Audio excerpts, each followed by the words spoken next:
Good afternoon, everyone. The October 24 Borders Committee meeting is called to order.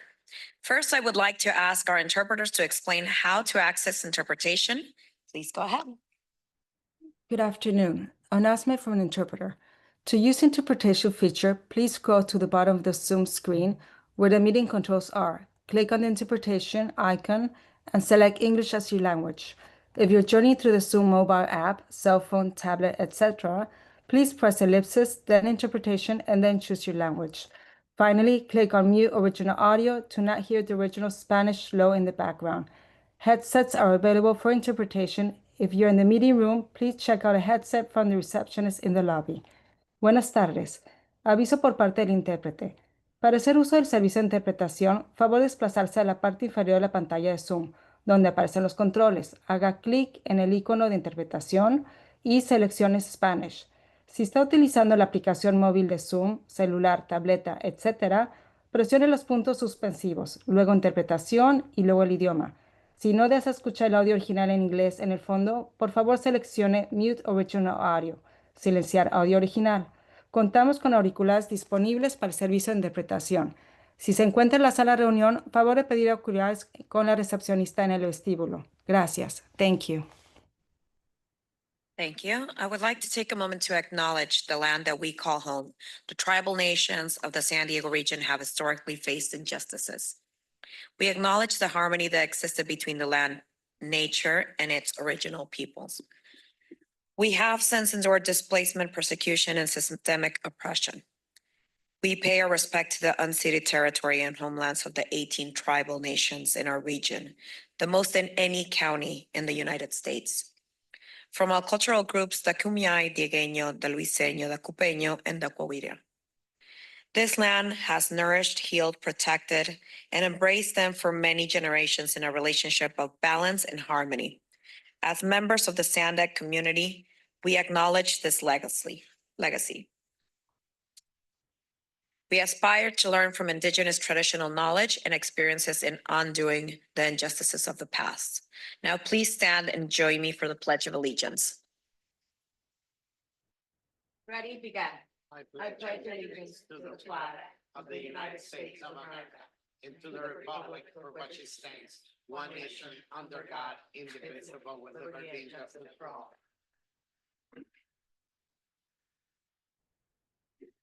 Francesca, can you please confirm quorum? Thank you, Chair. We do have a quorum with the City of San Diego and North County Coastal absent today. Thank you, Francesca. Let's move on to non-agenda public comment. Thank you. Before we go to non-agenda public comment, we do have one member that's attending virtually today. So Chair, if it's all right with you, can I go ahead and ask for remote questions? Yes, please. Thank you. Deputy Mayor Melendez, if you could please briefly state the reason for your remote attendance today without disclosing any medical information. Yes, I'm taking care of a family member who is sick. And can you also please confirm that you're able to leave your camera on for the duration of the meeting and that there's no one in the room over the age of 18 that's with you? Yes, I can, and I'm alone in the room. Thank you very much. So we can go ahead and get started. For non-agenda public comment, we have 4 members of the public who'd like to speak. We'll start with Truth and then go to allegedly Audra.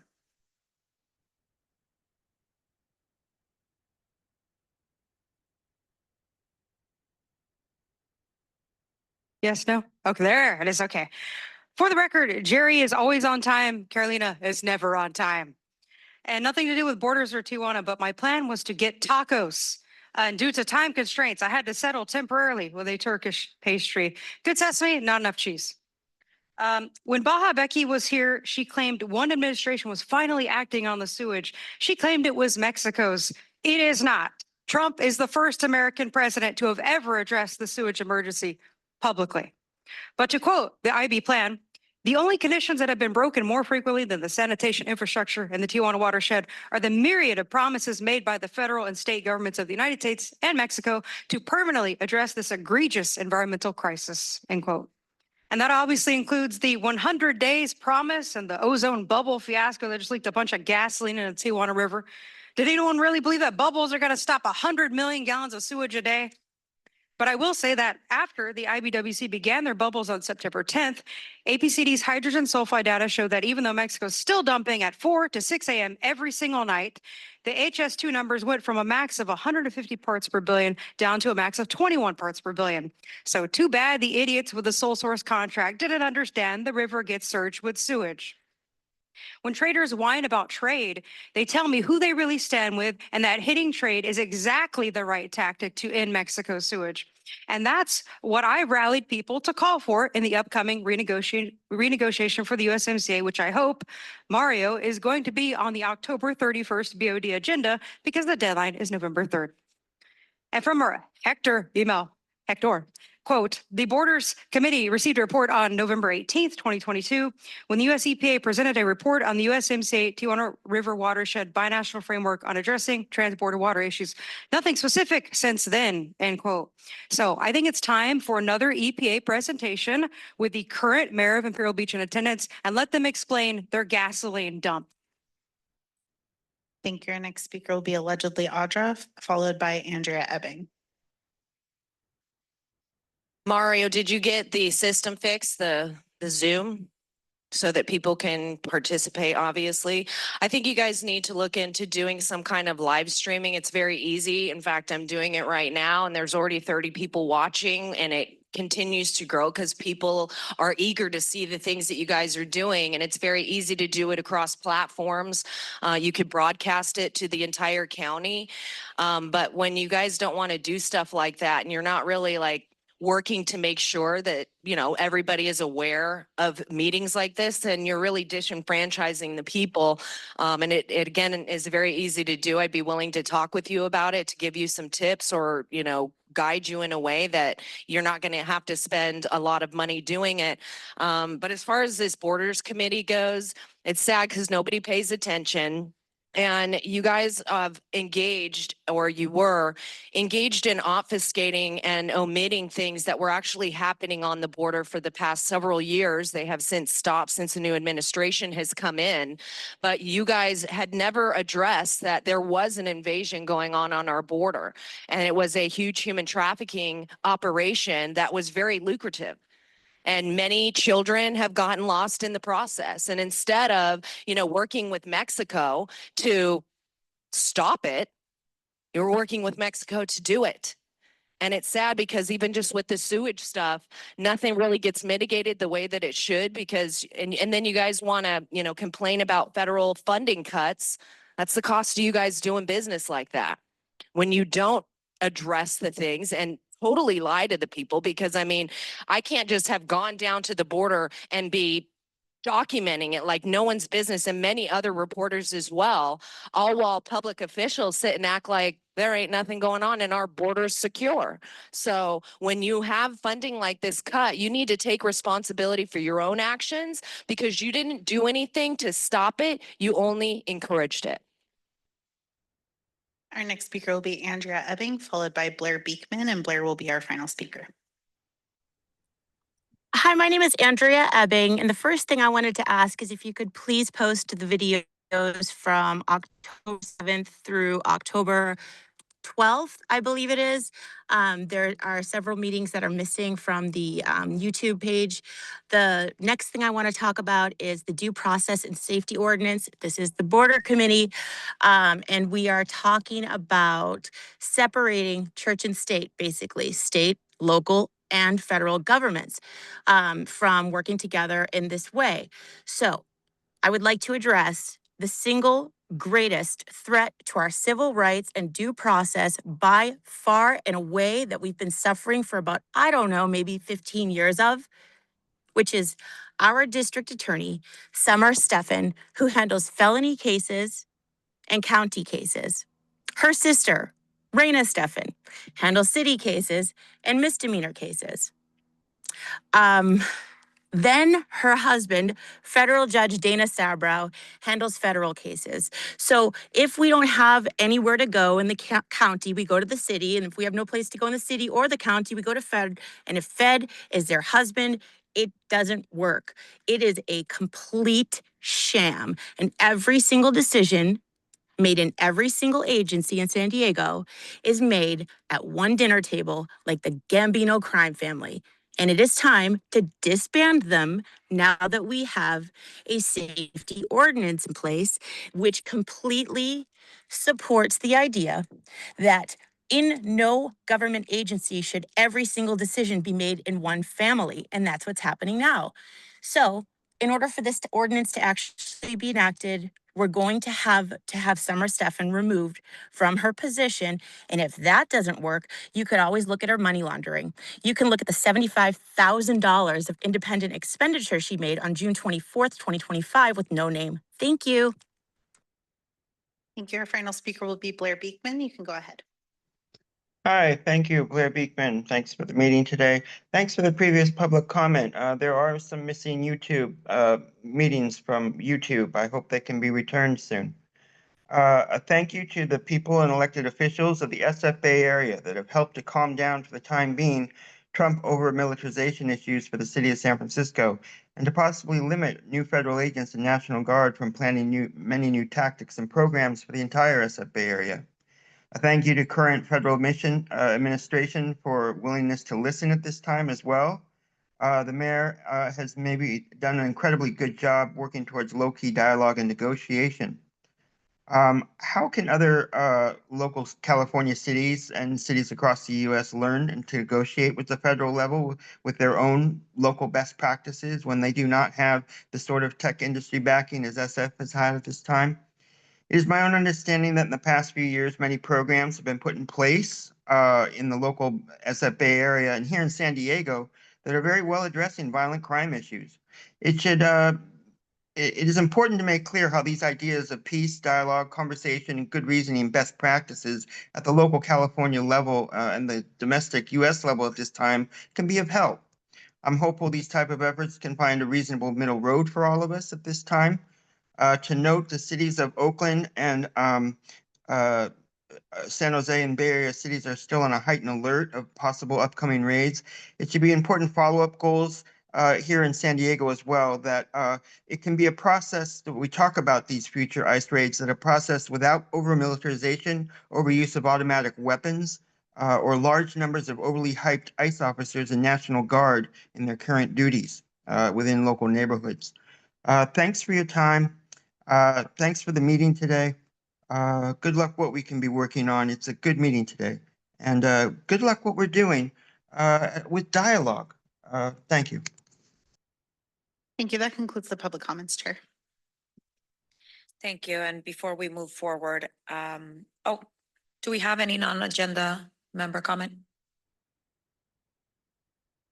Seeing none. Before I move on, I would like to introduce and welcome to the Borders Committee today Supervisor Marta Cárdenas Singh, who will represent Imperial County. Supervisor Cárdenas Singh was elected to the Imperial County Board of Supervisors in November of last year, making history as the first Latina elected to the board. She brings with her a deep understanding of the unique opportunities and challenges that define our region. We are happy to have her with us today, and we look forward to hearing from her and learning more about important work happening in Imperial County. Welcome, Marta.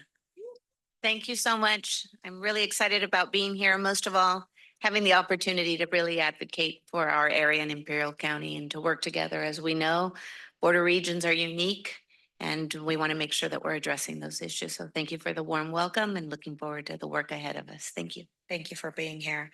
Before I turn it over to Mario Orso, our CEO, for our report, I want to briefly report out on the trip to Mexico City. We recently joined with the San Diego Regional Chamber of Commerce, and we have Miriam Mendoza from the San Diego Regional Chamber of Commerce joining us today. This was the 19th annual trip featuring over 100 government officials, business leaders, and community members from both sides of the border. As someone who has worked on binational issues for over 20 years, I know that participating in delegation trips like these are crucial to building and maintaining strong binational relationships on the regional level, which can be more resilient and robust than traditional government-to-government relationships. As we honored and we hosted a panel on binational tourism opportunities, which included representatives for Secretary of Tourism, Josefina Rodriguez Zamora, and the new named Secretary of Tourism from Baja California, Zaida Lopez Sanchez. The panel discussed strategies to boost two-nation vacations and improve connectivity within our mega region. I met also with the SRE, Foreign Relations Ministry, along with Coronado Mayor John Duncan, who joined us on the trip, and Secretary Lopez to discuss pending agreements for the Otay Mesa East Port of Entry projects related to the Tijuana River Valley and other shared priorities for our border region. With that, I'll turn it over to Mario for his update. Thank you, Chair. In addition to the San Diego Chamber trip, where the chair went, as well as other members from our PACs, and Councilmember Moreno from this committee also attended. The team was also in Denver for the International Bridge Tollways and Turnpikes Associations Conference. It was a great conference where our team learned more about tolling technology and best practices from different members worldwide were attending that, as well as other states in the United States. Also, the team visited, some SANDAG staff visited the Viejas Energy microgrid, cutting edge clean energy systems, and the project is a great example of how tribal and rural communities can become more resilient and support broader efforts to reduce GHG emissions. Also, we, at the beginning of this week, the chair of the Borders Committee and the chair of our board of directors had a meeting with leadership from the SCAG Council, as well as members from IBAC, from the local area for SCAG. And it was a great discussion between our different leaderships on finding commonalities and efforts, how we can partner on joint policy. We were very impressed on the action SCAG is looking and gathering all the different agencies for the Olympics and all the different efforts they're working on that. Regarding the government shutdown, we're monitoring the federal government shutdown. We're monitoring the impacts to our region. Even so, some of the agencies that we worked are not directly funded from the general fund source. They're funded from the transportation fund source. We are tracking. There are some delays on some grants awards. So we're tracking all that and seeing how that affects. Also, the Department of Transportation issued an interim final rule with significant changes to disadvantaged business enterprise program. Current, the DBE program has been suspended, and we're trying to decipher what are the moving parts of the actions that need to be taken due to that decision. Also want to just let you know, some of you may know about the Amazon Web Service outage that happened earlier this week. The agency was impacted on our customer service center, being able to receive phone calls and some other engagements. Everything is online again, running in a normal way. And that concludes my update. Thank you, Mario. And I just want to highlight that on that trip, we also had the presence of Mayors Todd Gloria and Ismael Burgueño, who actually announced that we're going to be opening a new Century Lane in the first week of December. So congratulations for that. I know that takes a lot of coordination with Customs and Border Protection and a lot of different facilities along the border. So I want to thank you for that, and the willingness to participate. Please, on our behalf, tell them that we appreciate it. We will now move to the consent agenda. Francesca, do we have any public comments on the consent agenda? Thank you, Chair. We do. We have 3 public commenters. We'll start with Truth and then go to allegedly Audra.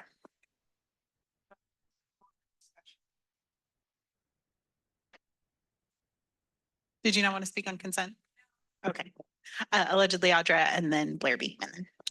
All right, and On your last meeting, you're talking about air mobility, advanced air mobility, and it's a little bit terrifying to hear you guys try and think about implementing new technologies when we can't even get public transit right. We can't get the roads right, intentionally so. But I don't know how you can be trusted to potentially, and I'm not sure exactly if you were talking about, moving people like this, but that's very dangerous. We can't even, keep people safe in the event of an evacuation and, if there's a fire.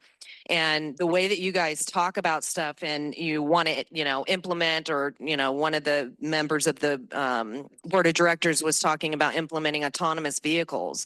And you guys sit here on one hand and say, we got to get them out of their cars. And then you'll say, well, let's get them electric vehicles. But then you say, we may implement that. You don't even have any infrastructure to really put it out. But then you say that you got to get us out of our cars. So why would you, is it like you just don't want people in control of where they're going and you want to be in control so that like at any point you could stop public transit? If you have people even in an autonomous car, an electric vehicle, those things can actually lock you in. It could take you somewhere at some point.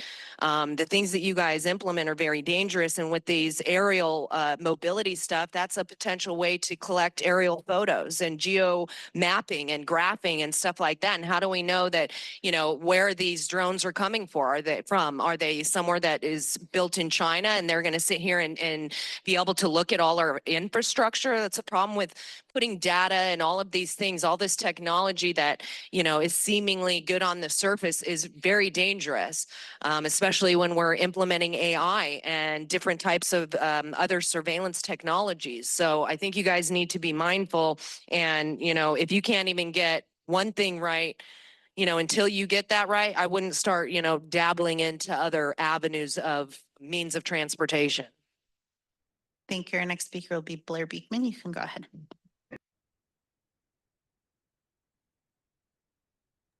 Blair Beekman, sorry about that. I don't know what just happened. Thanks for this item. To remark on the consent calendar things. First, a reminder that I'm hopeful that we can be having a better dialogue with our federal level at the local level at this time. I think it's ideas of peace that I think can help the negotiation process, not only for us within this country, but internationally as well, with issues of Israel, Ukraine, Venezuela. Good luck what we're doing right now. I think we may be starting something. It's what I've always been talking about. How do we lessen over militarization? With that said, thank you. To comment on the report for your previous public meeting on the vehicle use issues on flying vehicles. Interesting. Since that meeting, a lot more talk has been developing at board of directors meetings around autonomous vehicle use. And I am traveling back and forth between San Francisco and San Diego at this time. I have things to do here in the Bay Area before I return back to San Diego. And there is a lot of autonomous vehicles around San Francisco, a ton. There's tons of taxi services available. It means the ideas of data collection and data collection points, and tech. That I hope, if you're going to make a big deal about getting prepared for future of AV vehicles, that we also prepare ourselves with a conversation on all the tech involved and all the policies needed and all the accountability practices needed. Can you guys want to make those steps? I bet you're cringing inside. I really hope you want to make those steps. I think it's important to our future how we make those steps. So good luck in those efforts. Thanks for the report out on Mexico City things. And good luck with the YouTube things, to place them on YouTube anyway, even if they're not up to par right now. Thank you. That concludes the public comments. Thank you, Francesca. Are there any board or committee members that want to comment at this time? Seeing none. May I have a motion to approve the consent item? We have a motion by Steve Goble and second by Supervisor Anderson. Please vote on your remotes. Thank you. And since we do have a remote participant, we'll need to do That both a is true. roll call vote and use the clickers. So for South County, Chair Chavez. Yes. For East County, Councilmember Goble. Yes. The City of San Diego is absent. For the County of San Diego, Supervisor Anderson. Aye. For Imperial County, Supervisor Cardenas Singh. I will abstain since I was not there at that meeting. Thank you. For North County, North County Coastal is absent, and for North County Inland, Deputy Mayor Melendez. Yes. Thank you very much. That motion does pass with 4 yeses and 1 abstention. Thank you. We will now move on to the next item, item number 4. I want to welcome Michael Turlip. Is it Turlip or Turlip?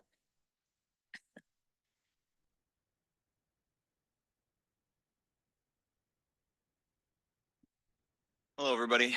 Thank you for having me here today. My name is Michael Turlop. I'm a regional planner here with the San Diego Association of Governments, and I'm here today to talk to you about a project that we've been working on with the Southern California Tribal Chairmen's Association. And that project is called the Tribal Digital Village Improvement and Expansion Strategy. This project is incredibly important because it's a meaningful opportunity for us to get to work alongside our tribal nations who historically have faced a disproportionate challenge in getting connection to a decent internet connection. And through this project, we're taking some critical first steps in improving tribal nations' ability to access modern internet speeds. And in doing so, we're not only improving tribal communities' ability to get access to vital online resources, but we're also improving their ability to participate in future transportation networks and future vehicle mitigation or vehicle mile reduction programs that oftentimes rely on having a decent internet connection. And so just as some background on this project, I think it's important to make something clear that SANDAG is not the lead on this project. I am here on behalf of the SCTCA as a project partner.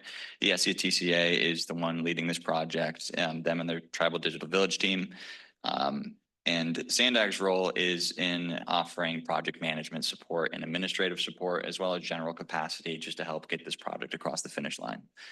Now, with that being said, this project is being funded by a local agency technical assistance grant, and that is being administered by the California Public Utilities Commission.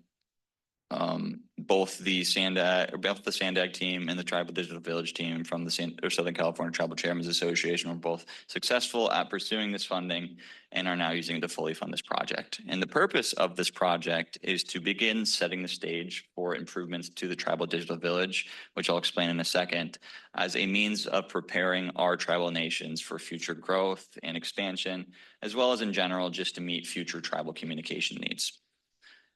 Now, before I talk more about the project, I think it's important to explain what Tribal Digital Village is. And so what Tribal Digital Village is it's a tribal-owned internet service provider or broadband network that was built in order to meet the growing needs of tribal nations and their need to connect to the internet, which, as I mentioned, historically, our tribes have faced a disproportionate challenge in getting access to this connectivity.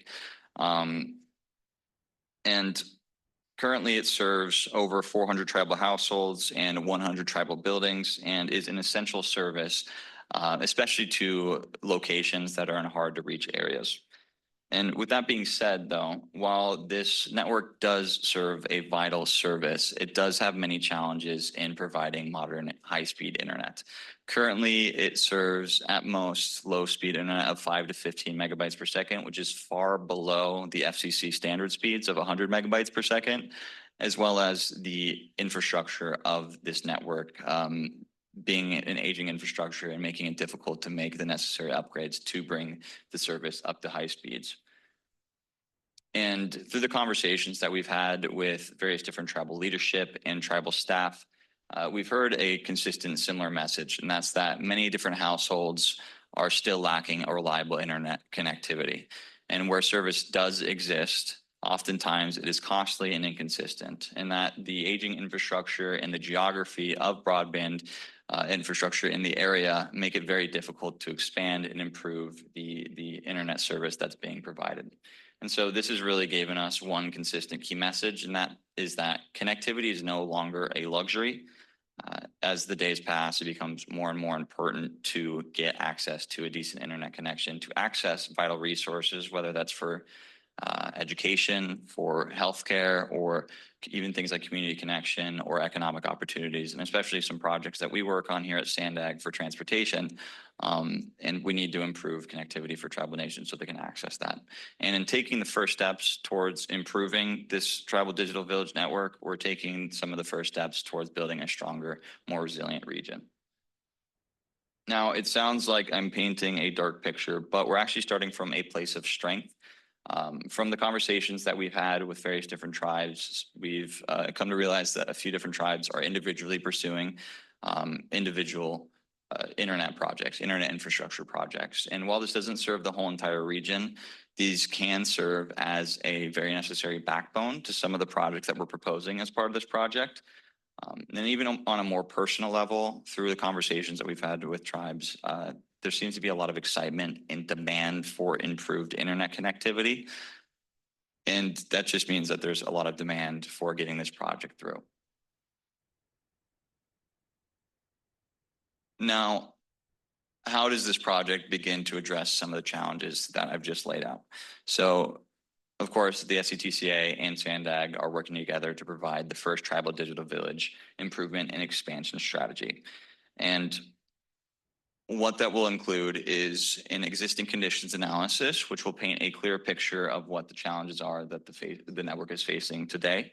It will also provide a strategic network design that will lay out a scalable blueprint for what upgrades exactly need to be made in order for this network to provide modern internet speeds that meet FCC broadband standards of 100 megabytes per second.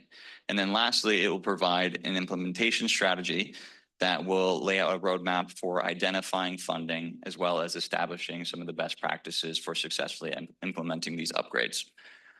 And so, as you can see, this is a little bit more than just an engineering document. This is a set of tools that our tribes can use to begin pursuing funding, as well as to make some immediate improvements to the tribal digital village. And so I've been talking about upgrades, I've been talking about improvements. What exactly do we mean by this? So the upgrades that we're primarily including inside the network design include hardware upgrades to the fixed wireless towers that you can see up there that provide the internet service for this network. And those will increase the customer capacity as well as the speed of the internet that this network is providing. And then to accompany this, we are going to be proposing that some power infrastructure upgrades be made as well to support this new hardware. And now, these upgrades obviously cost a decent amount of money. And so through our strategic implementation or our implementation strategy, we're suggesting that these upgrades are made in a phased approach, and that we start by targeting low-hanging fruits, and that when funding becomes available, we then pursue longer-term improvements. Now, before I talk about the future of the project and the next steps, I think it's important to mention how this project has really demonstrated the strength and partnership between the SCTCA and SANDAG. And that is because originally this project was predicated on the new existence of some broadband infrastructure being brought out into the rural region as part of a state middle mile broadband initiative, which was literally going to bring new internet service to the front doorsteps of our tribes, which made it very easy to plan for future internet upgrades. But in the middle of our project, unfortunately, those plans got cut, which was difficult for this project, but we were still able to reshuffle and reorganize this project in such a way so that it still delivers a realistic network upgrade that still delivers those modern internet speeds for our tribal communities. Now, looking ahead, our final deliverable is expected to be completed in November. And once it's completed, the SCTCA will be provided a network design and implementation strategy that will allow for them to make upgrades to the network so that affordable, high-speed internet is provided to tribal communities. And this really puts the solution of the solutions into the hands of our tribes. And it allows for them to begin pursuing discretionary broadband funding sources and really begin to make this vision come to life. And lastly, both SANDAG and the SCTCA have really built this strong partnership together. And so we will continue to work together and look for opportunities to combine our expertise so that we can successfully build out this network and meet tribal priorities. So that's the end of our presentation. I am happy to answer any questions that you guys may have. Thank you, Michael, for that important presentation. But first, Francesca, can we take, do we have any public comments? Thank you, Chair. We do. We have 3 public commenters. We'll start with Truth and then go to allegedly Audra.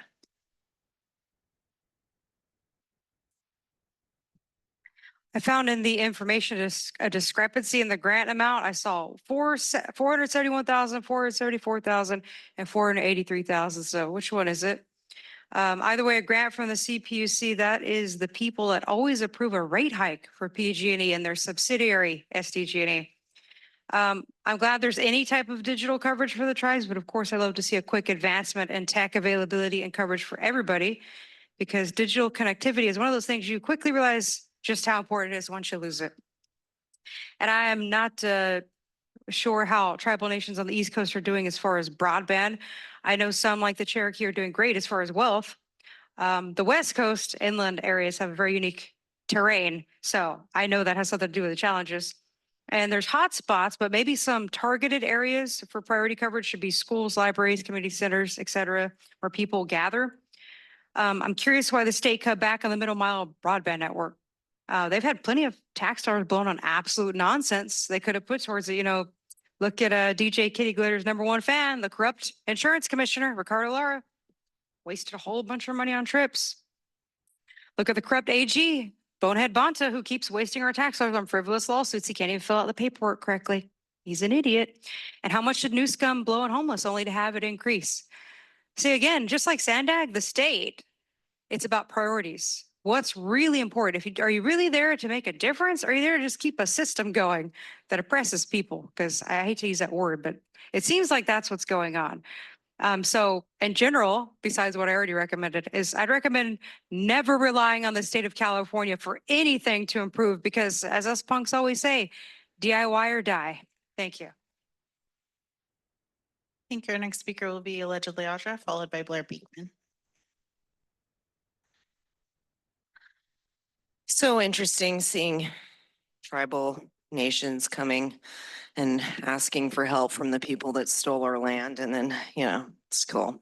But yeah, and, all of this digital technology seems good.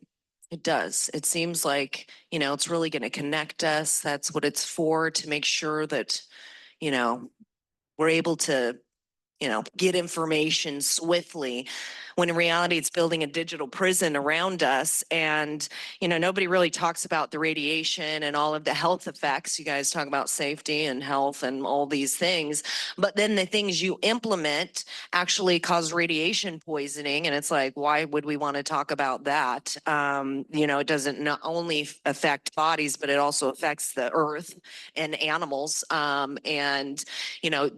Tribal nations at one point were more concerned about that and preserving the land. And now seems like it's more about doing business with the federal government, who's only going to come in and, it's a pay to play kind of thing. So what is this partnership you guys are going to get into? What does that look like? What are you going to get, SANDAG, from, partnering with this entity? You're going to get some of the funding money coming back into your pockets. I don't know, but when you guys even want to talk about energy storage, and you're bringing in lithium bombs and things that actually cause fires that can't be put out, but whatever we got to do to pretend to provide people with a service that's really, again, going to put us in a digital prison, so that anywhere you go you can be tracked and traced, and eventually it's going to be so that we can't get anywhere without our biometrics. So we just might as well call this California, because that's what it is. So it's just sad that we spend this kind of money on like testing stuff, because it's a lot of money that probably isn't really going to whatever. Thank you. Our final speaker on this item will be Blair Beekman. You can go ahead. Hi, Blair Beekman. Thanks for the words of the public commenters. Yeah, I'm really concerned about future placement of broadband, antennas and reception, areas. It's a really bad problem in our local cities, where they often still place, the antennas second story buildings right next to their bedroom windows and shop windows and stuff like that. I think that's a really bad practice. And what DRA was saying about radiation issues, we should know better than that at this point. And I hope that as they're building this, helping bridge the digital divide, there's a certain amount of control that the people on the reservations can have. That it's important. And the work that I do with tech accountability really lends itself to the idea of allowing, a local area and people to have control over how our tech is developed in a community and have a real, voice. As important as bridging the digital divide is, it should be a more fair, balanced system where community can have much more input and say exactly where and what technology can be placed in its areas. And tech accountability and policies allow for that. And as you're talking about bridging the digital divide, it has to, I feel in the future, has to be a conversation about policies with tech as well. That's the organic whole. That's building the digital divide future of democracy that we really want. And how to share that with Indian cultures. That's so, man, how can you do that? It's important lessons that I think can really teach participation and, bring in a real experience for everyone involved and not just for the select few. And keep it and not so it won't be so apathetic of a process. So good luck in these efforts to consider. Thank you. That concludes the public comments. Thank you again, Michael, for this presentation. This strategy is key to address digital divide in our tribal and rural communities, ensuring that the benefits of connectivity are more evenly distributed across communities and not just in urban or suburban areas. Our tribal neighbors and rural communities have gone far too long without this fundamental infrastructure. I look forward to hearing the next steps now that this important plan is in place. And now I'm going to turn it over to Supervisor Joel Anderson that I know he wants to speak on this. I just had a quick question. As we're looking at these areas, we've had a lot of problem with some of the most eastern areas of my district not having any access to Wi-Fi. During COVID, we couldn't have planning group meetings because nobody had signal to do anything. With all the new technology, though, instead of laying lines, have we thought about any, does it pencil out to lay out lines with all the new technology? I guess that's my question.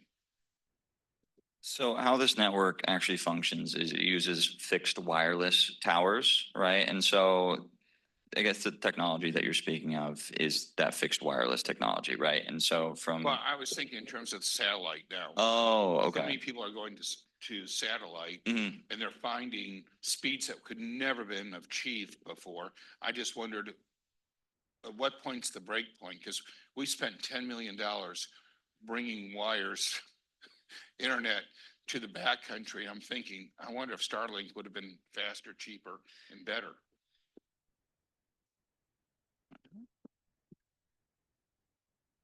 Kate McCauley, Senior Planner. I work alongside Michael on our digital infrastructure initiatives here at SANDAG. Very thoughtful question. Some of the reasons that we didn't think about using potentially satellite is because of the redundancy and the resilience components of having that backend. It ensures that there's more available connectivity and there's the redundancy on the back end that enables if something should happen, we can still get things like emergency alerts out to our tribal nations.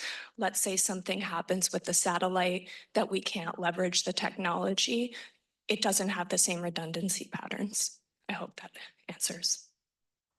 Thank you very much. Did you also take in consideration, we have a lot of natural fires in that region, and we are fortunate that AT&T has mobile units that they'll bring in and backfill, but it's not uncommon for us to lose all cell phones because all the tires, everything's been burnt.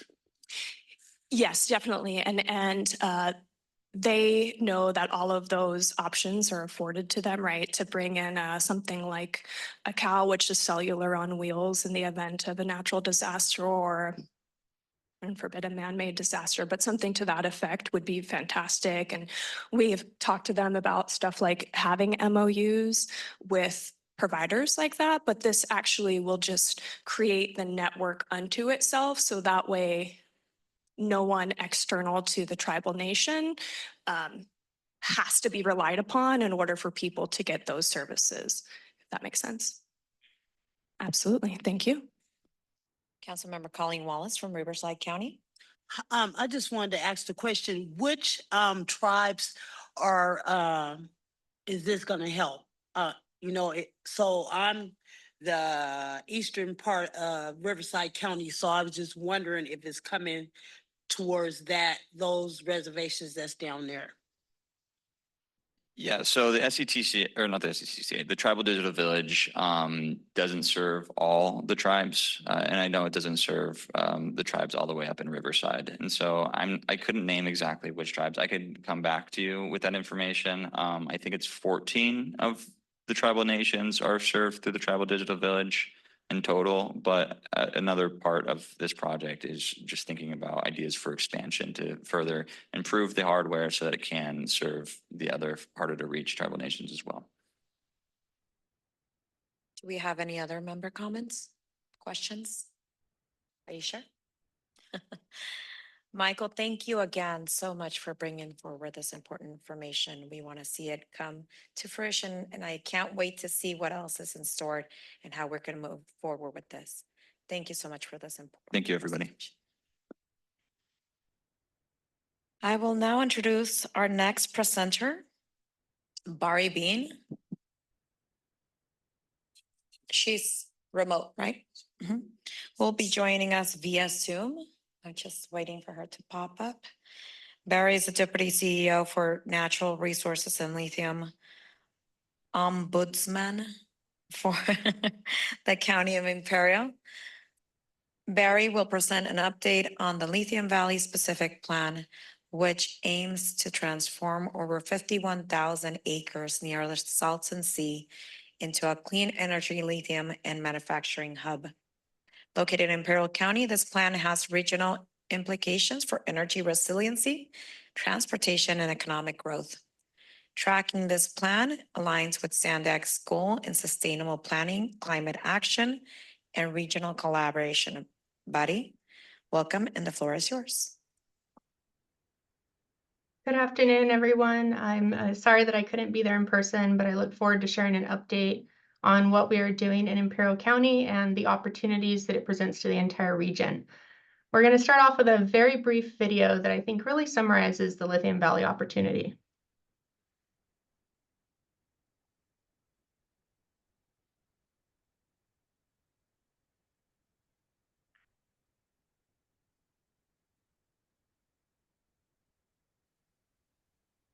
So, what exactly is Lithium Valley? Well, it's a valley in Imperial County, California.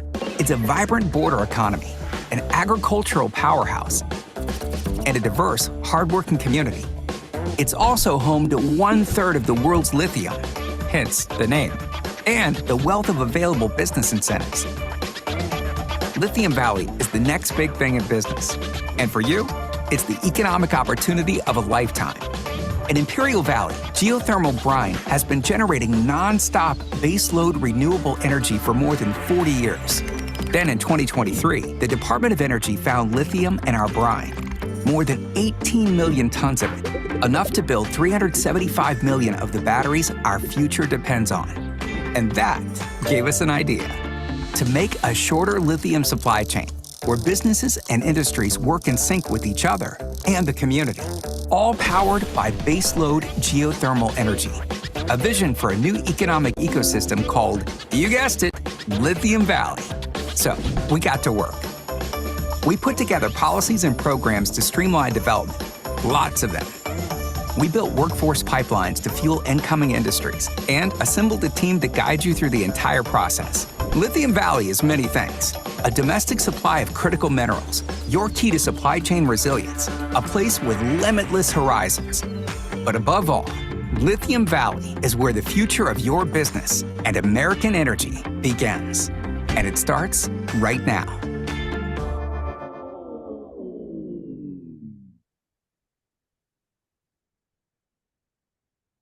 So that's a brief snippet, and we're going to jump into a presentation now that really dives into a few more details around Lithium Valley. And I understand that there could be a variety of people online and in the room that have different knowledge, or maybe this is the first time you're hearing about Lithium Valley. So please know that I've included a fair amount of detail, but I won't have time to go through all of the different aspects of this initiative. I'm happy to connect after. I'll provide my information, and we can get into any more details on any of the subjects within Lithium Valley that you may be interested in hearing about.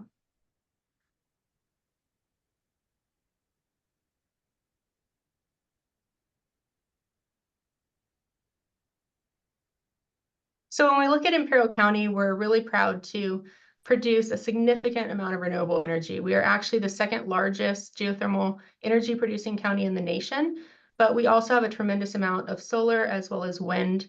And we've been producing over 500 megawatts of geothermal power for over 40 years. So it's not new to our region, but exploring the recovery of critical minerals is new. If you haven't been to Imperial County, here's just a map that kind of shows you where we're at. We're about 2 hours east of San Diego, and we border the Arizona and Mexico area. And in the northern area of our county is the area that we have coined Lithium Valley. I really want to highlight that a lot of people look up lithium and they may Google lithium mining. And when you do that, you often will see some pretty alarming images that come up. What you're seeing on the screen right now is the type of traditional lithium mining that has happened other places in the world. So on the left side, you see evaporation ponds. This is common in places like Chile. They will have parcels of land, typically think of, could be up to 100 football-sized fields, back to back to back, and they flood them with water, and then they allow the minerals to evaporate. In other places, like in Western Australia, or even right across the border in Nevada, they're doing what we call hard rock mining, where they dig a quite large hole, as you can see on the screen, and then they take the minerals out that way. We are not doing mining of any kind for lithium in Imperial County, so neither of these methods are what we will be doing in Imperial County.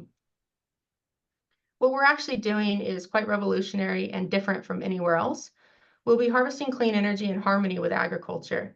And I love this picture because I think it really represents that well. You can see our existing geothermal plants that are out in the region today, and you can see the agriculture fields that are growing right up next to where we're producing power.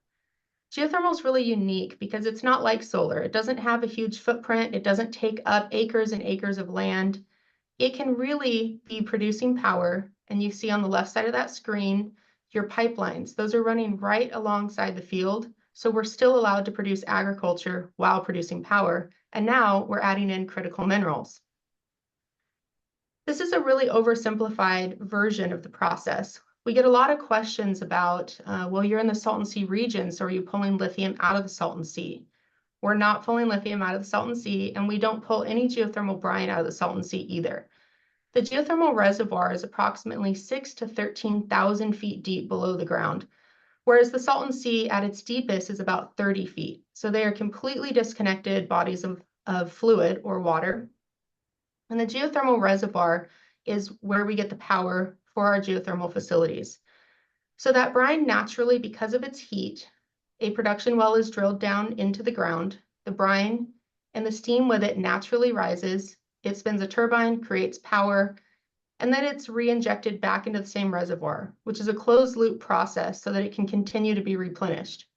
What's different now is before that brine is re-injected back into the reservoir, we are now looking at processes to extract some of those critical minerals out of the brine and then still re-inject the remaining fluid back into the reservoir.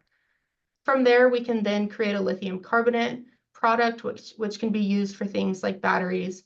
And a lot of people think that that might just be for EV vehicles, but batteries are actually significant for being able to really continue to grow our grid. So when we talk about wanting to be able to electrify across the United States and be able to have things like data centers or manufacturing or additional production that's happening here in the US, there's a need to have things like battery backup. And the lithium from our brine is something that can also be used for creating those types of batteries. In fact, we talk about 30 375 million batteries could be created from the brine that's within our region, which is really significant. These are the companies in Imperial County who are already operating here and are exploring and developing different lithium recovery processes. So Berkshire Hathaway has the majority of the geothermal production within our region. We also have CTR, Controlled Thermal Resources, as well as Energy Source Minerals. And they're all at different processes and stages.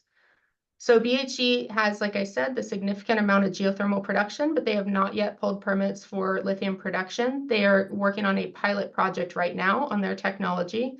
CTR is already a permitted project, and Energy Source Minerals is also permitted, although neither of those have broken ground yet on their facilities. If you've been following anything with critical minerals or lithium specifically, you've probably seen that a lot of places around the US and around the world are starting to talk about it. Specifically, there's places like Arkansas and Texas in the Permian Basin that have Exxon, Chevron, and others that are investing in their area.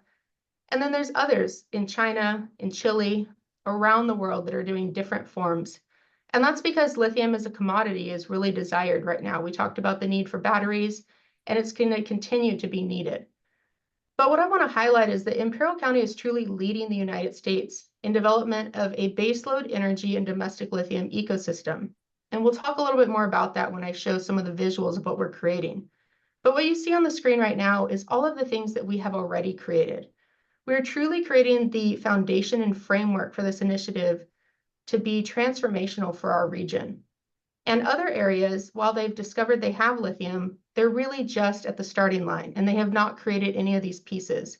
So we've done a baseline report, which is over 600 pages, that analyzes the current conditions within our region, everything from air quality to infrastructure needs with roads and bridges.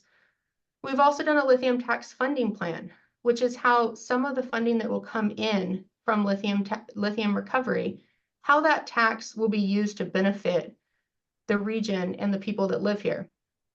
We have several education pathways with the Imperial Valley Lift program and the San Diego State STEM campus, which will be opening its doors here in January of 2026. And then we have our draft specific plan and our programmatic environmental impact report, which are really significant. In addition, we have a regional workforce plan, and we have a health assessment and economic analysis that are being developed.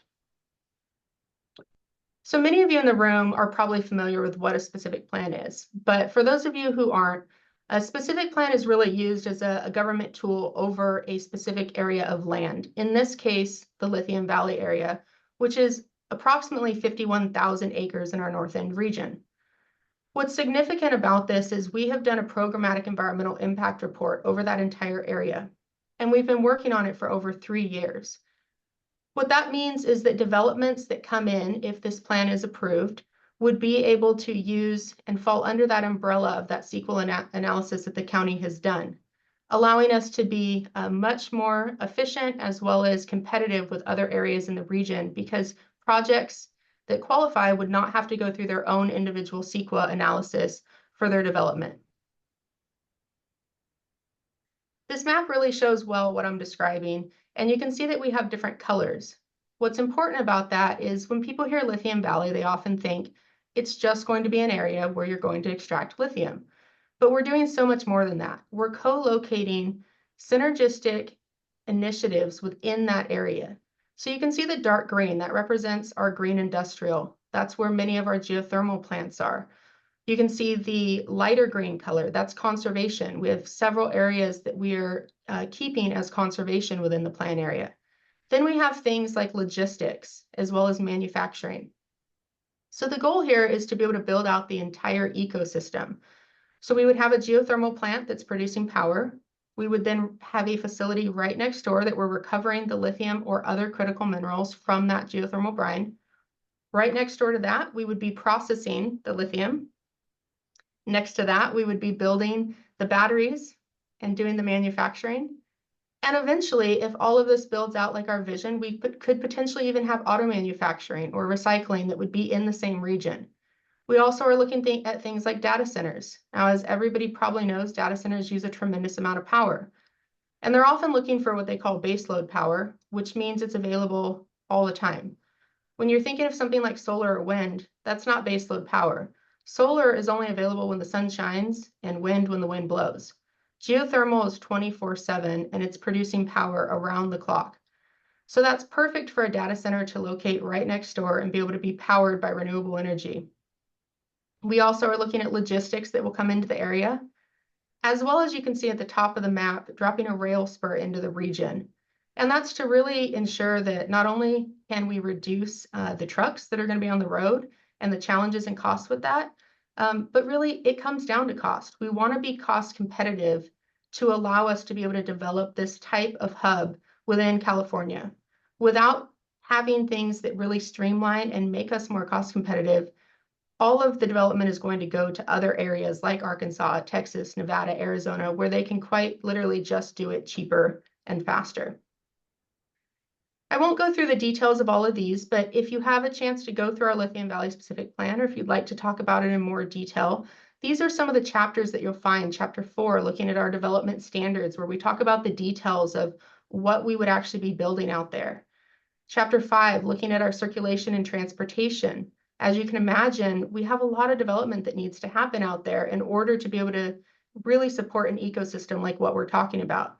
Right now, it's predominantly farmland with a couple of developments that are out there. And so it's going to be essential to be expanding the truck roads, the bridge improvements, the potential rail like you see on the right side of the screen. We also have a chapter on infrastructure where we look at water, wastewater, the different telecommunication, broadband, things like that that we would need to expand into the area.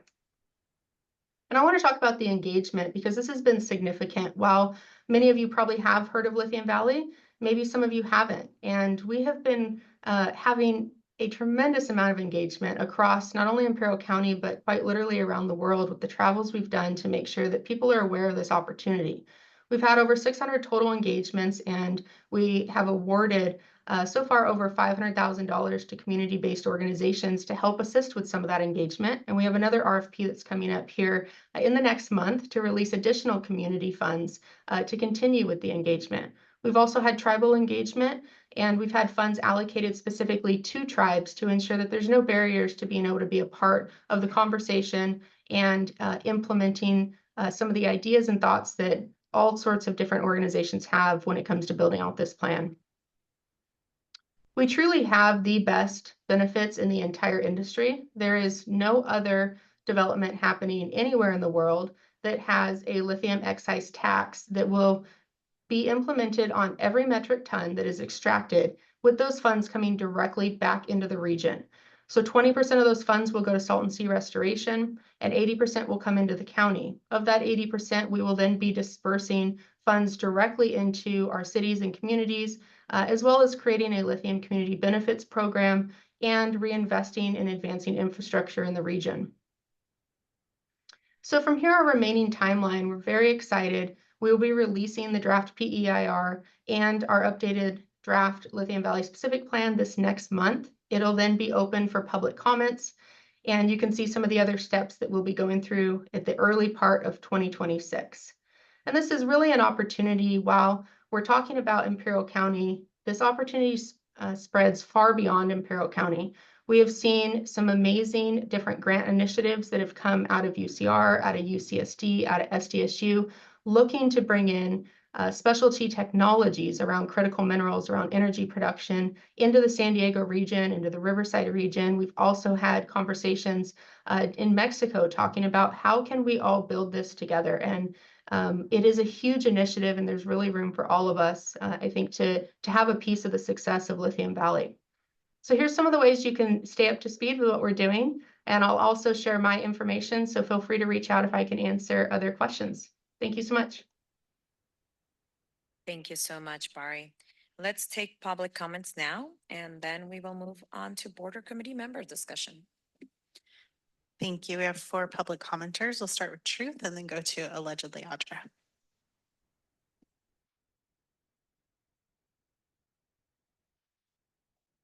Frankly, the name Lithium Valley makes me sick. The word sustainable is misspelled on slide 2. What is a lithium tax?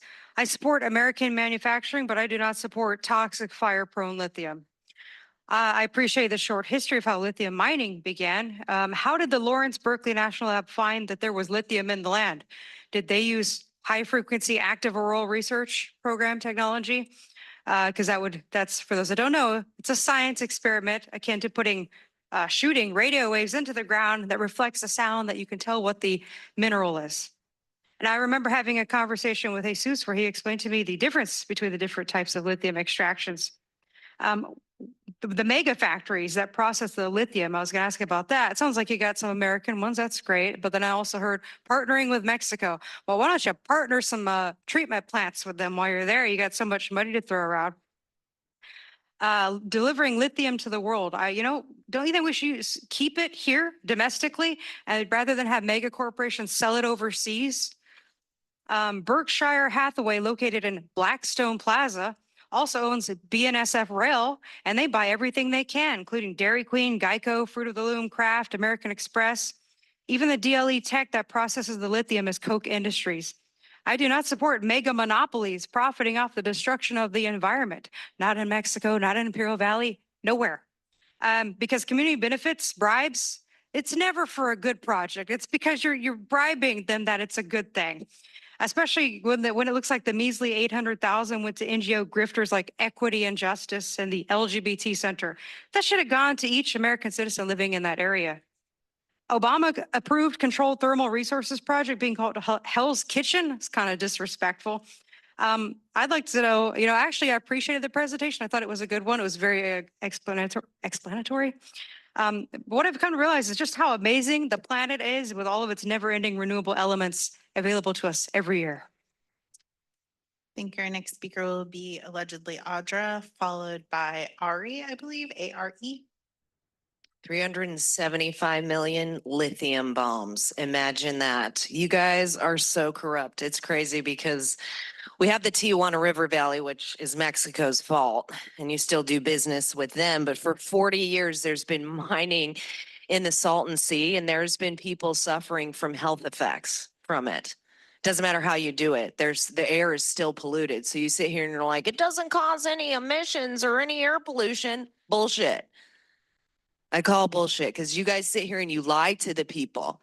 All you'd have to go do is talk to the people in that area and see that there's children that's like a hot spot for respiratory issues.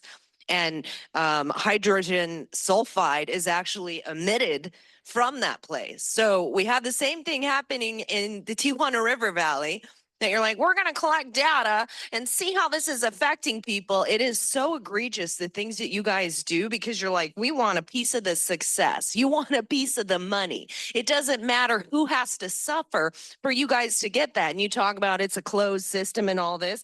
It still pollutes. That is one of the most toxic places to be. And there's already 11 of these facilities. How many more are there going to be? And do you talk to the people there? Can they even leave? And it takes the water that's supposed to go towards agriculture that they're like, we can't have you watering this today because you've used too much water. It's like, it is crazy to see domestic terrorists at work because that's what this is. When you guys want to paint a picture, no wonder why it's called Hell's Kitchen. Because you paint a picture on the paper like what you do is so great, but you literally put people in danger because you want to make money. You want to be the ones to make these lithium bombs that are going to go and explode everywhere. You don't even want to mitigate that. It's insanity to listen to you guys and think about all you think of cha-ching, cha-ching, cha-ching. Our next speaker will be Ari, followed by Blair Beekman. Hi, my name is Andrea Ebbing, and I just want to remind everyone to look up what happened in China with the cadmium battery poisoning. People were turning blue and dying, and their lungs are failing, and liver failure, kidney failure. Very, very, very toxic. Now, water. Audra mentioned water.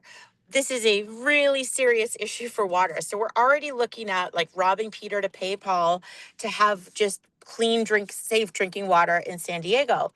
But there's groundwater contamination that will happen, depletion that will happen, airborne dust emissions, noise, and the insurance premium. So we're talking about reducing property values, which is already happening in Nevada due to the lithium. So we're going to reduce everybody's property value, make them pay very high costs for clean water, get them sick, and then they can't insure their properties. They can't insure themselves. They can't insure their agriculture, environmental liability insurance, homeowners insurance. All of these things will go through the roof as these properties become unsellable and people become sick. Like, I don't know, there's a really great Dr. Seuss movie and book. I forget the name of it, but you know, it's like when there's no trees and they're trying to sell air in bottles. Like, I think we all know this is not a good idea. And when Truth said, you know, the Lithium Valley, I felt the same way. It just kind of, it feels very, very cringy to me. And it feels like we all know better. So I think if we can be on the right side of history with this and just do things responsibly and properly and, you know, not take a situation that's unmanageable like the Tijuana River and then make it like 10 times worse by doing something like this, at least without, you know, we have to do a lot more due diligence on it before even considering it. So thank you. Thank you. Our final speaker will be Blair Beekman. You can go ahead. Hi, Blair Beekman. Thanks for the public comment. Thanks for this presentation. Boy, trying to be clear with each other about these things. Good luck how we can do that. Our public commenters really tried. And so thank you for that. I know that I work mainly in city of San Diego, and Councilperson Marnie von Wilpert, she had a one-woman, not a wrecking crew, but you know, she was a one-woman cause to talk about the importance of lithium batteries were causing, you know, fire explosions and stuff, and in cars and electric cars, and you know, they're not even allowed to be placed on airplanes anymore, rechargeable batteries. They're continuously being denied that. So she made a really important point about it recently, and you know, that we have to be really mindful of of our future lithium. I've noted that there is iron phosphate lithium use as compared to the regular cobalt, I think it's called, lithium cobalt. So the cobalt is the one that's more highly flammable and you know, unsettled, whatever the chemical word is, unbalanced. It can explode easier, and so those sort of things I hope can be more regularly talked about in this process. If we want to build that electric car future, we have to be more talking about, you know, cars that aren't going to be dangerous and blowing up, and what do we do to move towards that end. Councilperson von Wilport was working really nicely towards that. I hope you can do that here, and certainly the public comments we're trying to work on that, and good luck, and we have a more clear dialogue with these sort of issues. Thank you. Thank you. That concludes the public commenters, Chair. Sorry, I want to thank you for the in-depth presentation. This kind of forward thinking is exactly what we need to meet our clean energy and mineral needs as we continue to depend on battery storage and advanced electronics, while also creating good, high-quality jobs. And it has the potential to impact not only Imperial County, but the entire region of Southern California and Northern Baja California. Do we have an estimate on how many jobs this plan is expected to bring to the Lithium Valley area? We do. So if the area was developed as is the vision right now, we're looking at about 3,000 jobs. And that really depends on what the different developments are that come in.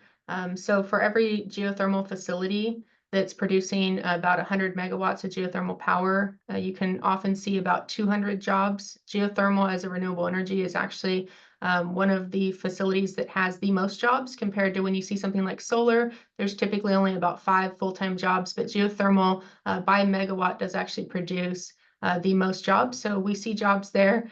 We also see jobs with the potential manufacturing opportunities. We see ancillary jobs, obviously with construction. which could be significant in the number of construction that we would see come in. And then we've seen support from different labor entities as well, who are really excited about the PLA opportunities for these developments. And really quick, does the plan include provisions for housing near these new employment centers or for transit connections linking existing neighborhoods to the jobs being created? So housing is something that we've included as an opportunity that would be near the Calipat area of the specific plan. We also have other cities within the area that have been exploring housing expansion. We've actually had a lot of excitement from housing developers, but unfortunately they're not going to start building out their housing until they see the first shovel in the ground for development within our region. But we do see a need for a lot of housing growth if the development moves forward. Thank you. And now I will turn it to Deputy Mayor Katie Melendez is raising her hand. Go ahead. Thank you so much, Chair. And thank you, Bari, for joining us and providing this presentation. This is really important discussion. I was really looking forward to this presentation today with the Borders Committee because the lithium resources that are available in the Imperial Valley are going to be important for not just corporations or for many other external entities outside of the United States, but here locally in North County we have Clean Energy Alliance. And we are continuing to be challenged to provide that resource adequacy to know that we can provide energy for our customers, at all times of the day. And while solar is, sustainable, clean energy, and, we do have, wind and other forms of renewable energy, battery storage is going to continue to be an important part of that way of providing sustainable energy throughout the entire day.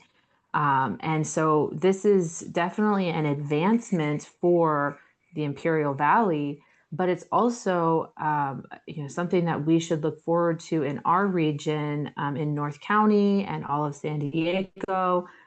For resources here. And, I would say that, I would always advocate that we need to curb corporate overuse, right? These renewable resources should be seen as an energy revolution that will allow us to deliver cheap, clean, and sustainable energy to our working families first and foremost. And that along with the jobs and of course, energy independence, right? These resources globally face a lot of conflict from the Congo to elsewhere. And I'm, a member of this board that has spoken on that topic many times. I think it's very important for us to look at solutions to ensure our own energy independence. So I think that this is a very timely and important discussion, but I also know that it's not without controversy. There are many different stakeholders that have been involved.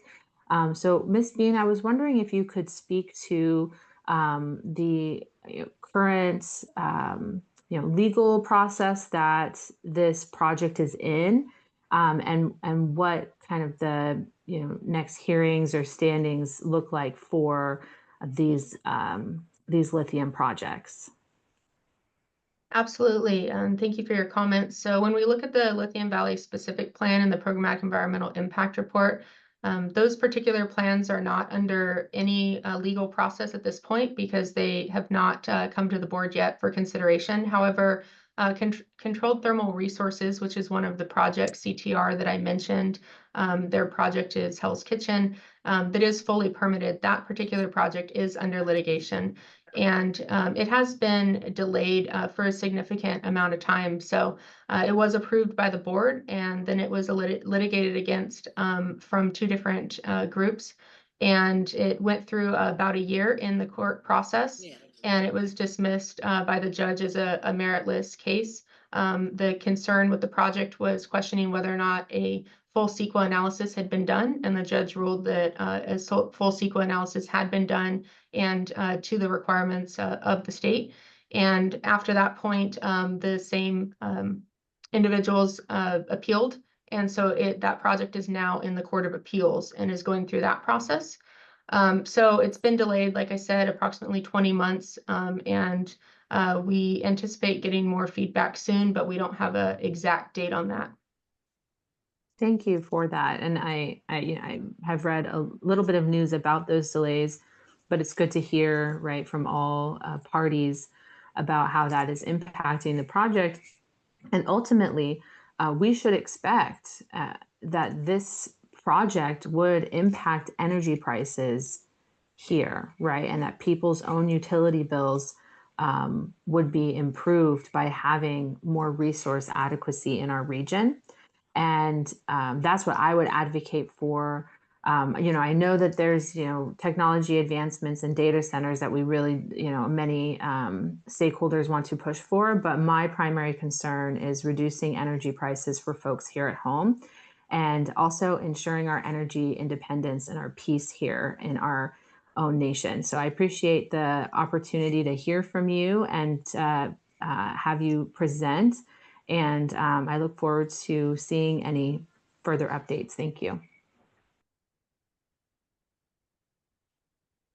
Thank you. Do we have any other member comments? Colleen Wallace, Riverside County. Thank you. Good presentation, but I do have some questions that when you do lithium, because I'm close to you guys, the water consumption, that takes a lot of water consumption, and usually it's amount of fresh water. So let me see, how can I put it? How would you get this water to help with this lithium project? You know what I mean? Do you kind of understand? I what I'm do, saying? absolutely, and I'm happy to touch on that. So, water is something that we can all agree is incredibly important and sacred in all of our areas, but especially in Imperial County, where, we're an agriculture community and we have been historically. So it is important to understand how the water is being used with lithium and this entire plan as a whole. And so currently our developers are continuing to try to refine their technology to make it be as efficient as possible. And I think what will be especially interesting to this group and others, and I'm sorry that I can't share the details of the actual numbers because the analysis is in process, but it will be released here in the next month. We've done a water supply assessment on the entire Lithium Valley area. And what you'll find when you see that assessment is that it's actually a net positive in terms of water for the Lithium Valley area. So we will be using significantly less water in the Lithium Valley area if it is developed as envisioned than we are currently using today with it not developed. So it's really exciting. And like I said, those numbers, the detail, the analysis, that will be provided within the water supply assessment. And I look forward to sharing that with everybody once it's public. Okay, and then I have another question. What about the air quality? Have you guys got any numbers about the air quality, how this is going to affect the air? We do. We have an extensive chapter, several chapters actually, within the Programmatic Environmental Impact Report that include everything from the impacts during construction, any type of dust that we anticipate during construction. We also have a biodiversity chapter that talks about impacts to things like the Salton Sea, impacts to any rivers or things that are in the area, wetlands, things like that. So we've spent over 3 years on this analysis and making sure that we have looked at everything in detail and have that information. Now, when we talk about air quality, I think if you've been to Imperial County, you probably know that we do suffer from very, very poor air quality, and there's a variety of causes from that. And so we also have been working on a health assessment as well, so that we can look at those baseline conditions that we already have in Imperial County and really continue to look at what are the opportunities to improve that. One of the challenges we have is that unfortunately, while we know we have poor air quality in our region, there's not funding to address it or to fix it. And so something that's exciting to us as at the county, when we look at lithium extraction, is that 20% of that excise tax is going to go directly to Salton Sea restoration.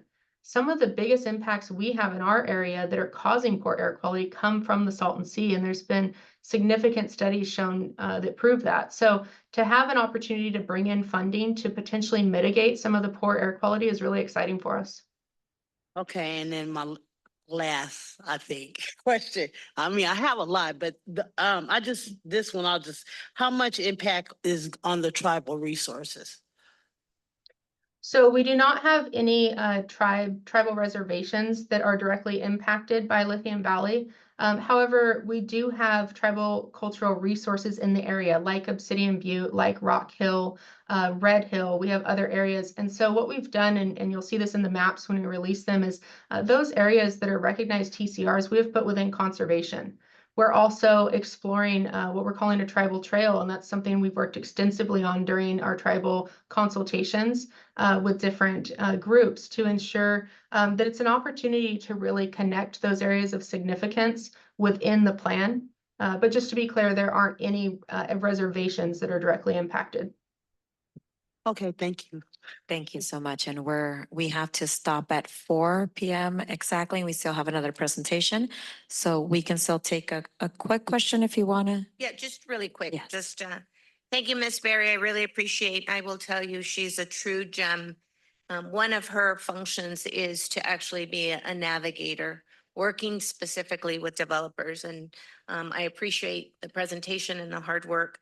You know, anytime you're trying to bring in something new, there's lessons to be learned. And obviously with us in Imperial County and working on our Lithium Valley specific plan is really trying to make this transition as easy as possible and building a blueprint that could be replicated in other areas. So thank you so much for the presentation. And I know because of time, I'll leave it there. Thank you. Thank you so much. And Mari, thank you so much for this important presentation. We look forward to having you back and having an update and following you at every step of the way. This is such an important presentation. We need to have always a better pulse on what's happening. So thank you so much. Thank you for joining us. And now we're going to move on to our next item. Please note that our next presentation will be in Spanish. I'm pleased to introduce our next presenters, Juan Diego Mascareño, Executive Director, Heidi Macioni,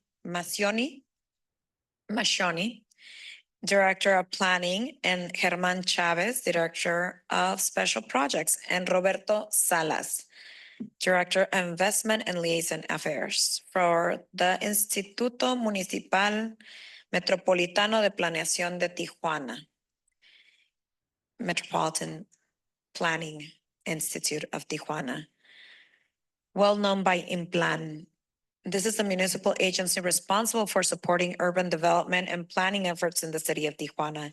I understand that in July, SANDAG met with IMPLAN during the public comment period for the draft of the 2025 regional plan to discuss border projects and opportunities for collaboration for our shared border and binational economy. Today's presentation continues to build on the collaboration of IMPLAN. And today they will be sharing updates on their local projects and how that will complement the work our SANDAG team is doing for the San Isidro Mobility Hub. Bienvenidos y el piso es suyo. Gracias por estar aquí.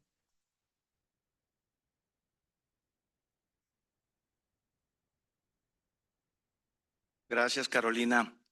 Muchas gracias por recibirnos aquí en sus instalaciones.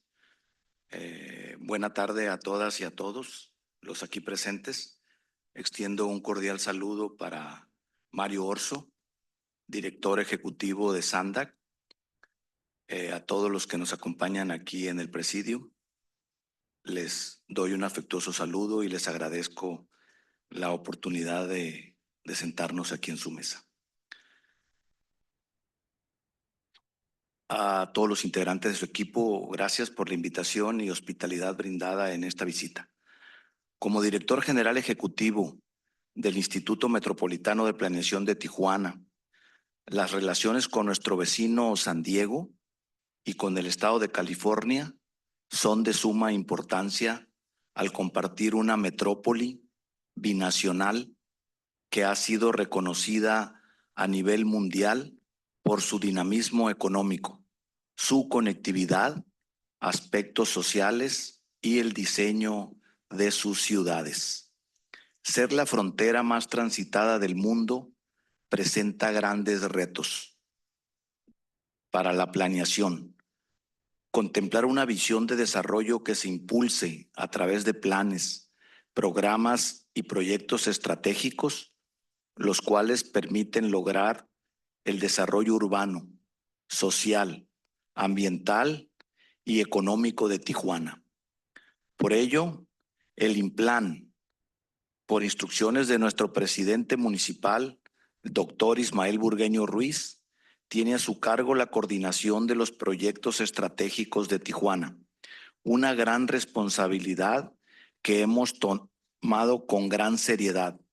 La elaboración, evaluación y aprobación de los proyectos de infraestructura urbana, estructura vial, movilidad, seguridad vial, transporte, equipamiento y servicios públicos, así como promover y dar seguimiento a la ejecución de los mismos. Nuestra visita es con un objetivo específico: compartirles a ustedes las acciones en materia de planeación, gestión de gobierno y proyectos que este instituto lleva a cabo en el 25 Ayuntamiento de Tijuana. Con ello, invitarles a colaborar y hacer sugerencias que vengan a fortalecer e impulsen tan importantes acciones en materia de ciudad. Yo les quiero comentar que hoy me acompañan mi directora de planeación, Heidi Machioni, aquí a mi izquierda, Roberto Salas, director de inversión y enlace, Germán Chávez, director de proyectos estratégicos, para que nos ayuden a hacer una presentación sobre los planes, programas y proyectos que hemos realizado y que estamos haciendo en esta administración del 25 Ayuntamiento con nuestro presidente Ismael Burgueño. Les agradecemos y les pido de favor a mis compañeros que podamos hacer esta presentación. Muchas gracias, compañeros. Gracias. Una pequeña descripción de las actividades que se hacen en materia de planeación. Es la revista de indicadores Tijuana ¿Cómo estamos? Es una revista que se hace anualmente, que nos manifiesta el estado que guarda el municipio. Hay programas específicos que salen del Plan Municipal de Desarrollo, que es el documento gestor y guía del Ayuntamiento de Tijuana, encabezado por nuestro presidente. Hay programas específicos que atienden problemáticas particulares, como lo es la violencia contra las mujeres, como es el tema del PIPASE. A nivel nacional nos evaluamos con institutos federales que nos muestran las buenas prácticas que se hacen en Tijuana, pero sobre todo las áreas de oportunidad que tenemos como frontera para atenderlas. Asimismo, socializamos todas las actividades, todas las acciones, programas y planes ante comités, ante organismos de la sociedad civil, academia, industria, para que la planeación sea íntegra y participativa. Mostramos a través de nuestra página los resultados de gobierno trimestralmente, así como las evaluaciones anuales, en donde se demuestra cuál es el impacto real de las políticas públicas que maneja el ayuntamiento. Hay un programa integral que tenemos aquí, que es el programa Tijuana Ciudad Limpia, que busca cambiar la imagen de Tijuana por una ciudad limpia, segura, iluminada, con mejores vialidades y sobre todo con un acondicionamiento de calle que le permita a los residentes y a los visitantes disfrutar de nuestro municipio. Y bueno, hay otros programas como el Plan Municipal de Población y los programas que se han presentado también en congresos latinoamericanos como el Smart City 2025 de Puebla, y que en el mes de noviembre también se va a presentar en Barcelona, España, ante el Congreso Mundial, ¿no?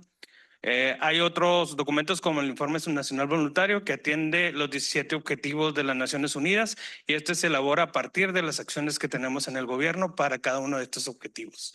Cedo el uso de la voz a mi compañera Heidi. Muchas gracias, Roberto. Bueno, por parte de la Dirección de Planeación Territorial y Movilidad Sustentable, igualmente les vamos a dar una breve explicación de los trabajos que se han hecho. Primeramente están los programas de mejoramiento urbano en polígonos de atención prioritaria del municipio de Tijuana. Estos polígonos se derivan del programa que se mencionó anteriormente, PIPASE, donde se identifican los polígonos que tienen mayor incidencia de reportes criminales con relación a violencia contra la mujer, para así se enfocar en mejorar lo que es la infraestructura urbana, equipamiento urbano, espacio público y movilidad urbana, para contribuir al bienestar de los habitantes, específicamente enfocados en lo que es la mujer en estos espacios. Posteriormente viene el estudio de albergues para el municipio de Tijuana, Baja California. Este estudio se enfoca en hacer un estudio de 12 albergues que se seleccionan, se evalúan y se ponen y se dan los criterios en los que estos están y deberían estar siguiendo con la normativa actual. Posteriormente viene el censo de asentamientos irregulares. Es una primera fase que a través de inteligencia artificial, se identifican asentamientos irregulares que son irregulares ya sea porque se ubican en territorio en riesgo o por una irregularidad jurídica.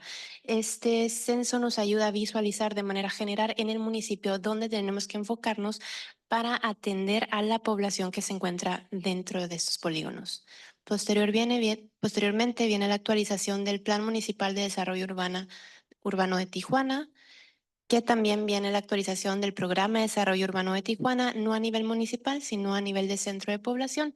Estos programas son el pie que nos da para saber qué estamos buscando como visión de ciudad a un término de 2025 a 2040, donde se establecen los usos primarios, los proyectos estratégicos, los usos secundarios que daremos a la ciudad, así como todos los proyectos, instrumentos, programas que se van a llevar a cabo a partir de su publicación hasta el año de término, que es 2040.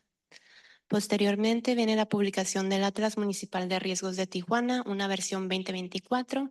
Es la versión actualizada después de casi 10 años del último Atlas que teníamos, y ese instrumento nos sirve como una guía muy práctica, para revisar los riesgos que tenemos del tipo físicos en la ciudad. Estos riesgos son sísmicos, geológicos e hidrometeorológicos.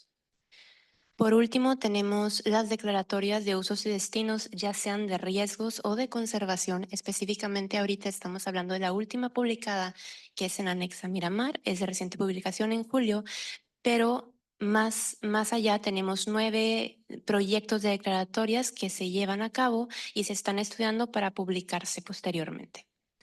Esto sería todo por parte de la Dirección de Planeación. Cedo la palabra al arquitecto Germán. Buenas tardes a todos.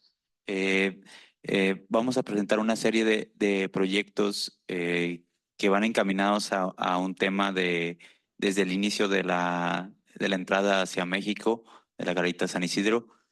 Y les voy a mostrar a continuación un proyecto que buscamos que sea una mejora sustancial del acceso hacia Tijuana. Este proyecto es muy importante porque genera una especie de plaza con una idea de recobrar la identidad cultural de la binacionalidad de México con Estados Unidos.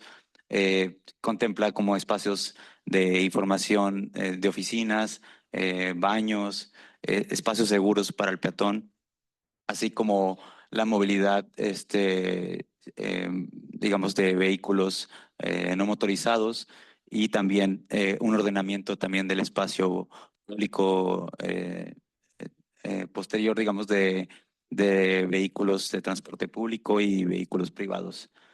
Tiene una inversión de 54.3 millones de pesos aproximadamente. La siguiente imagen es un mapa, digamos, conceptual de qué es lo que se busca hacer con la implementación de esta estrategia de planeación que deriva en este proyecto, ¿no?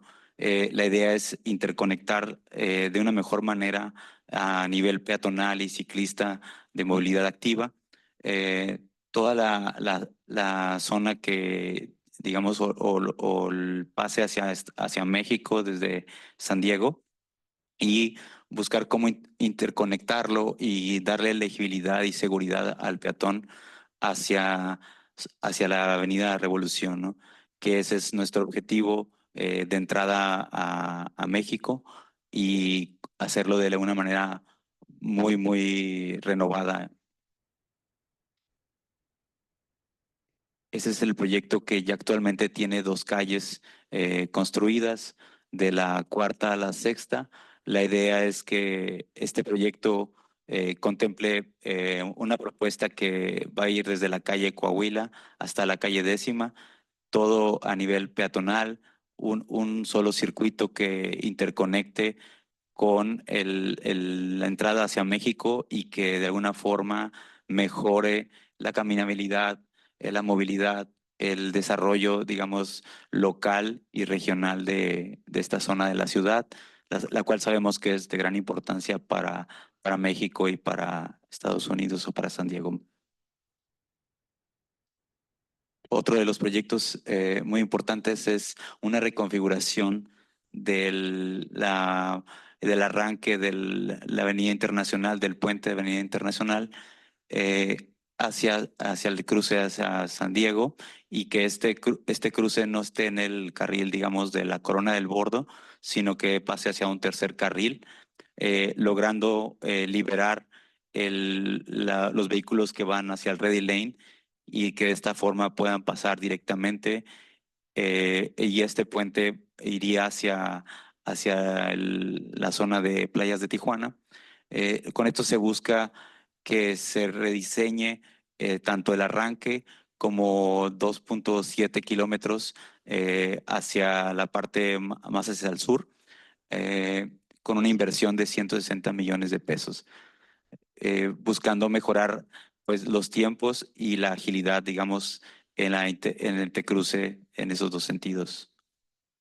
Y el último de los proyectos es una posibilidad de que ya tenemos muy, muy concreta, con proyectos ejecutivos de 3 proyectos de ciclovías. El primero de ellos es la ciclovía del Río, con 12.4 kilómetros, que iría prácticamente desde el proyecto de La Garita por el borde del río hasta prácticamente la unidad, la tercera etapa del río, que es cercano a la unidad del IMSS número 1. Otro de los proyectos es una ciclovía en la tercera etapa del río, que es un circuito muy interesante de 8.5 kilómetros. Y el último sería un proyecto en la zona cercana a la Universidad Autónoma de Baja California, la UABC, con 4.3 kilómetros aproximadamente. Y la idea es ir interconectando estas ciclovías para ir generando una red ciclista que a su vez sea conectada con estos otros proyectos que se presentaron. Muchas gracias. Muchísimas gracias a Implan, y pues agradecerles que se hayan tomado el tiempo de venir y presentar el día de hoy. Es muy importante esta información para nosotros. I just want to thank you for taking the time and coming down today. It's such an important topic.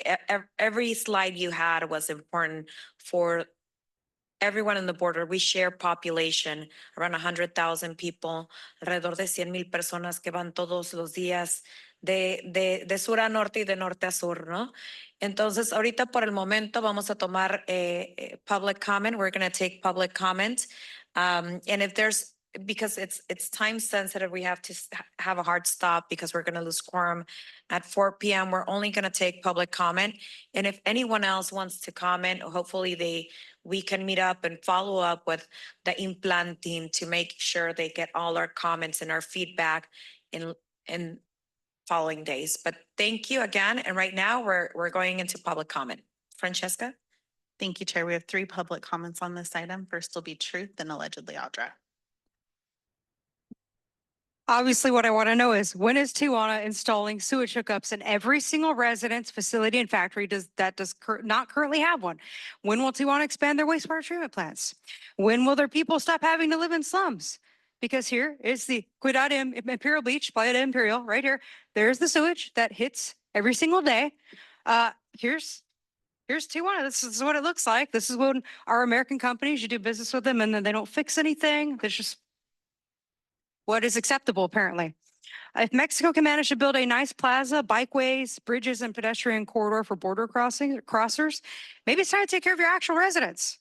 Focusing on complete streets and a smart city Congress for Latin America, aka the United Nations control vision of a smart city, definitely does not solve those issues. It brings more of what Tijuana already has.